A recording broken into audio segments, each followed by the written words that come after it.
What's up, everybody? Happy Tuesday. Hope all you are having a great day so far today.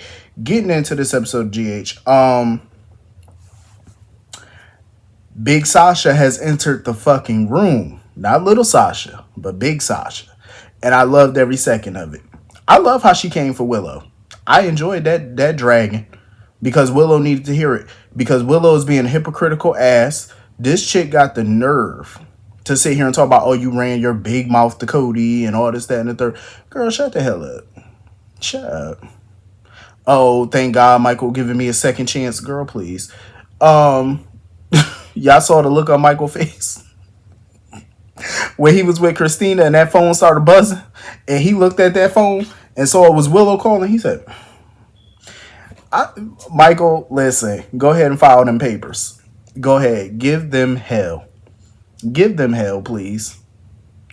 But I love the way Sasha came for her because at the end of the day, I was on Sasha's side 1000%. Willow got herself in this mess. Willow always likes to walk around like she high and mighty.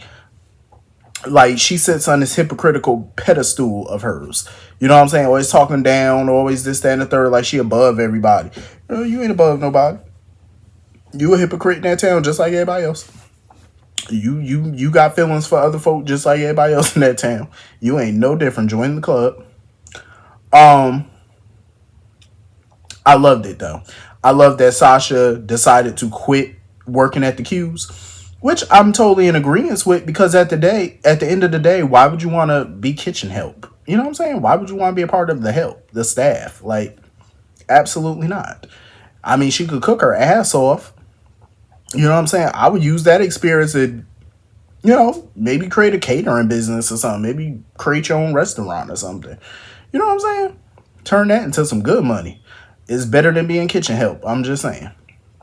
Especially being as young as she is, she could do whatever she want to do in this world.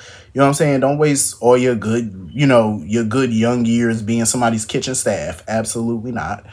Ain't nothing wrong with that. I mean, don't get me wrong. A job's a job, a buck's a buck. But if you know that you're destined for greater things, go for it. You know what I mean? Like, why continue to sit there and be a part of that nonsense that happens at that mansion? Speaking of nonsense, Drew. Woosah, woosah.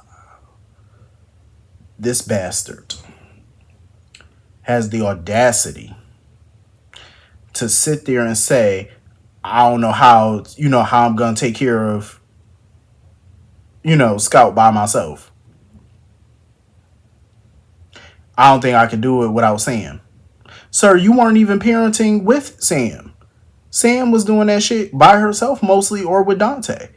Just recently, before Sam even died, they were going over a list of stuff, and Dante was the one picking up her cupcakes from a specific store, mind you. The frosting, all the stuff for her cupcakes or whatever she was doing. Why the fuck wasn't her father doing that? You know what I'm saying? You're the daddy. Why you ain't out there picking up that girl's stuff for her cupcakes and whatever else she got to do for her class? Why you not doing that? When was he ever co-parenting with Sam? Because if I can recall correctly, all he ever did was try to take that girl out of her school and put her in some little bougie ass private school. That's what he tried to do. And didn't even tell Sam about it. Sprung it on her. Like, pretty much putting it out there like, oh, well, this is where she's going to go.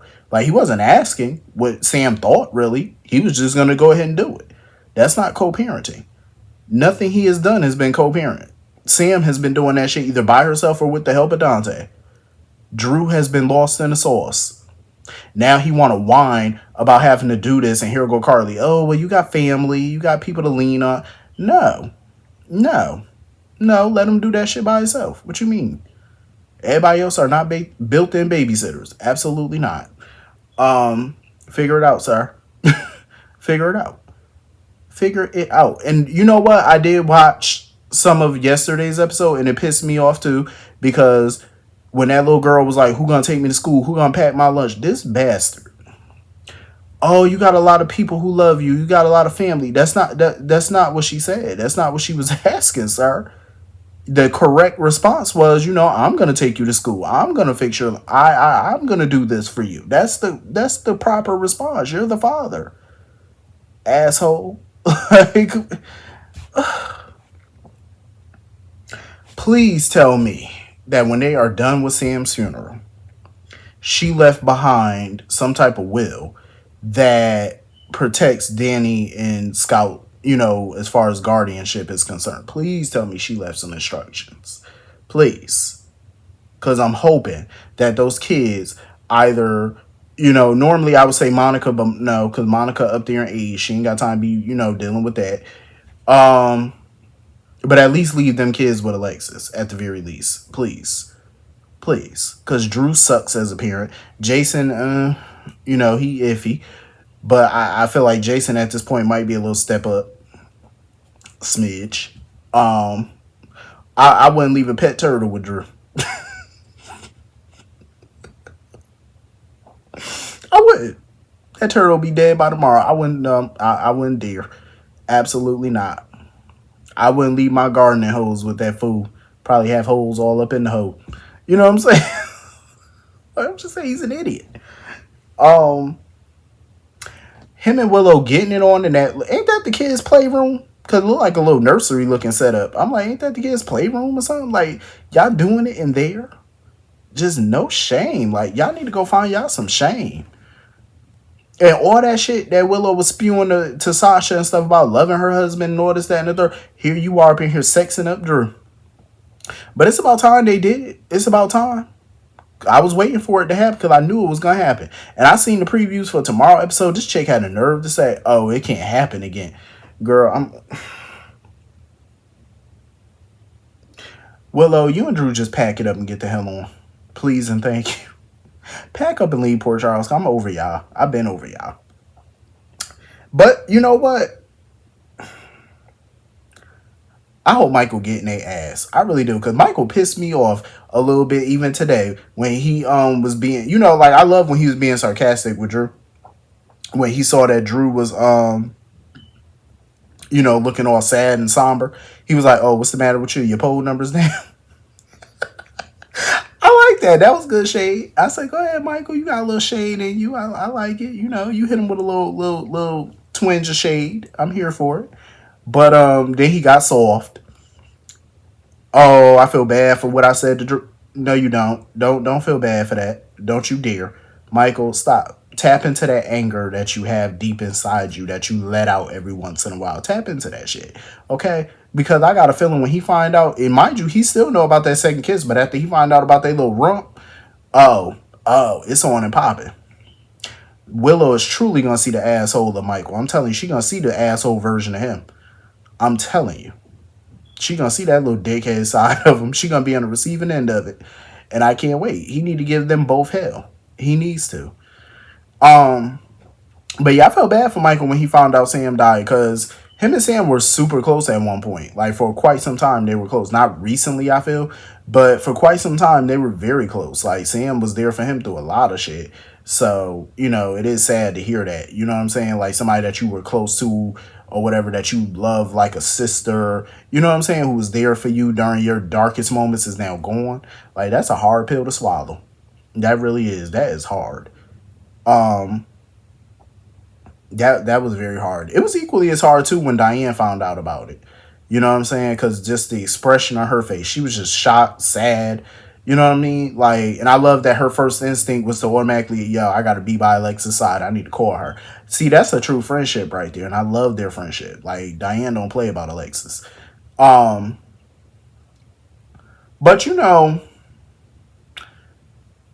Christina.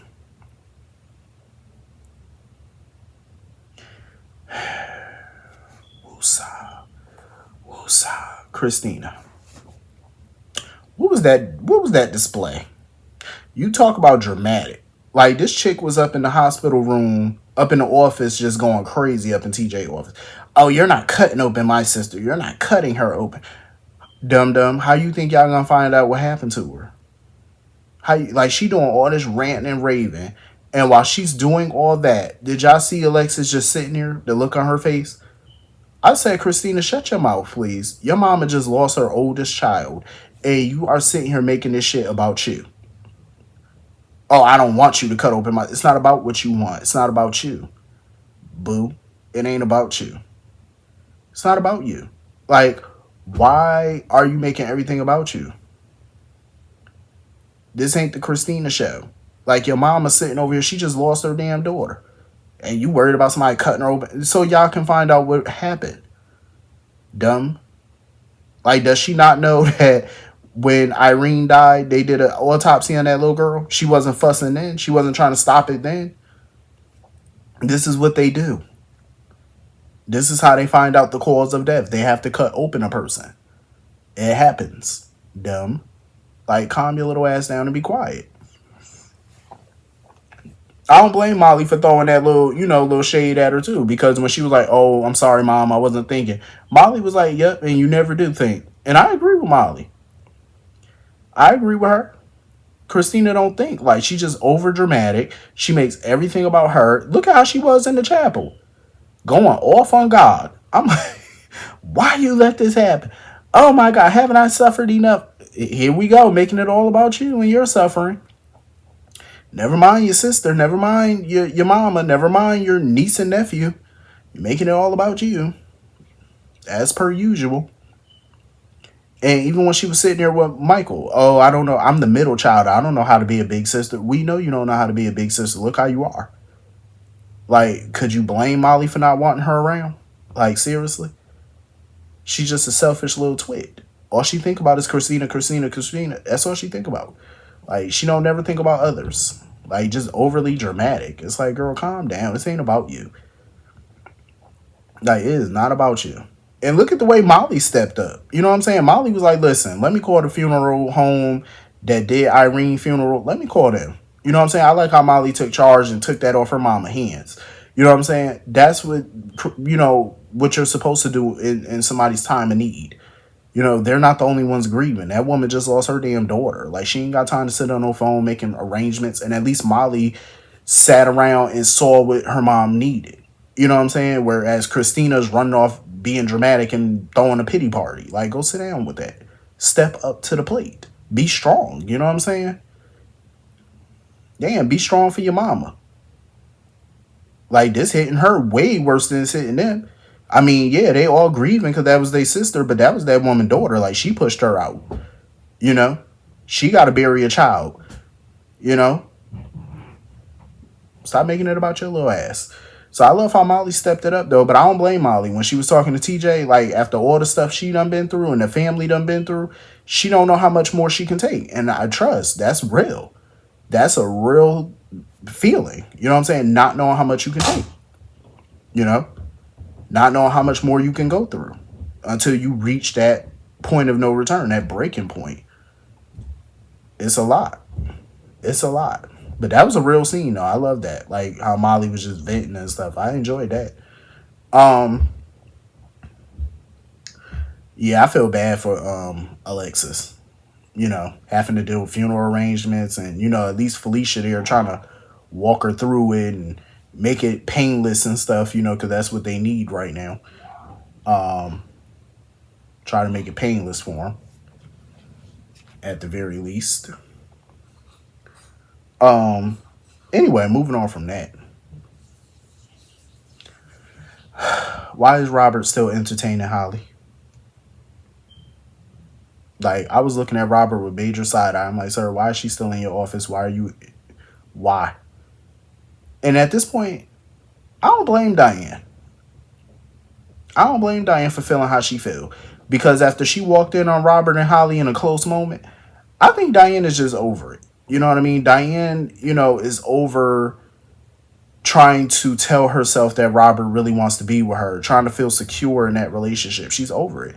And I don't fault her for it because every time she turns around, there's Holly. She goes to Sonny's office, there's Holly. She goes to Robert's office, there's Holly. Every time she turns around, Holly, Holly, Holly, Holly, Holly. She's tired of getting smacked in the face by this lady, by her presence. You know what I'm saying? Like, her presence is just very overshadowing. So I don't fault Diane for wanting to be over it. And it's quite obvious that Robert is still entertaining her. After everything Holly's done, he's still talking with her. He's still, making it very clear Holly is a part of his life. Even if he doesn't mean it in a romantic sense, that's too much. you know? So I don't blame Diane for wanting to move on. You know, she want to be number one in somebody's life. You know, she don't want to be an option, you know, like second best or whatever. I don't fault her for it. Cause I feel like Robert's lying to himself and he's lying to everybody else about how he feel.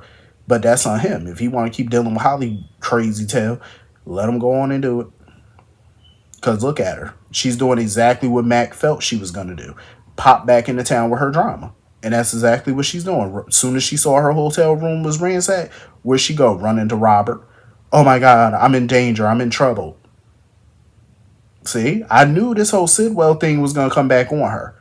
And look at it. Happened in a major way. I know good and well Monica is so tired of people just barging in her home. Like, just all this drama at the mansion. Um, but I can't wait until Sasha find out why. You know, like, well, she know now that her mama done took those diamonds from Sidwell. And I like Sidwell. I like him as a villain. Like, he was not phased by Carly. He knew her name, everything. He was not phased by her. He was like, so what you gonna do? Go to the underworld? He wasn't phased. But yeah, I'm pretty sure Sasha is gonna give her mother hell because she don't put her in a very bad situation. Um, Holly better figure it out. Get them diamonds back from Sonny. You know, get him in his diamonds. Get your diamonds back, or go to Sonny or whatever for some help. Better do something, lady. That man got your daughter. Um, Moving on from that, I'm glad Nina and Ava are patching up their friendship and whatnot. I'm glad because I actually did like their friendship, you know. So I'm glad they're fixing things. Nina definitely needs to listen to Ava though. I feel like after everything she witnessed lately with Drew and Willow and Michael, she need to just go to Willow and tell Willow that, you know, her and Drew were messing around. You know, she's sitting there talking about, oh, Willow's gonna hate me. Listen, either you gonna tell her or somehow, some way it's gonna come out. Either way, Willow's gonna find out. Wouldn't it be best to find out from your ass rather than somebody else? Because it's bound to happen. I mean, come on, lady, you are in Port Charles. Like, nobody's secret stays secret. She should know that by now. So she might want to heed, you know, Ava's advice and just go on and, you know, pull the trigger and just tell the girl. Might as well go ahead and do that. Because at the end of the day, that's sad. You know what I'm saying? To be banging a man who wants your daughter. That would make me feel low. It just gives off secondhand embarrassment. Like, that man had you and he wanted your daughter. Like, my goodness, Nina. I would feel so embarrassed. So embarrassed. Like, my God. I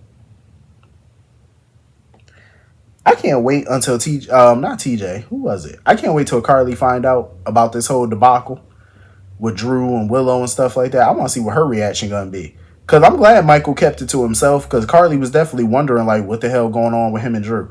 But I'm glad Michael kept that little nugget to himself. Cause you don't need to be telling your mama everything. Keep it in house for now until you exact your revenge. You know what I'm saying? She can find out what's going on later. You know what I'm saying? I wouldn't tell her nothing right now. I'll keep that shit right in my back pocket. I wouldn't tell her nothing. But anyway, that was pretty much the whole episode. Hit the comment section. Let me know what you all thought, and I will see you all later. Have a great night. Peace.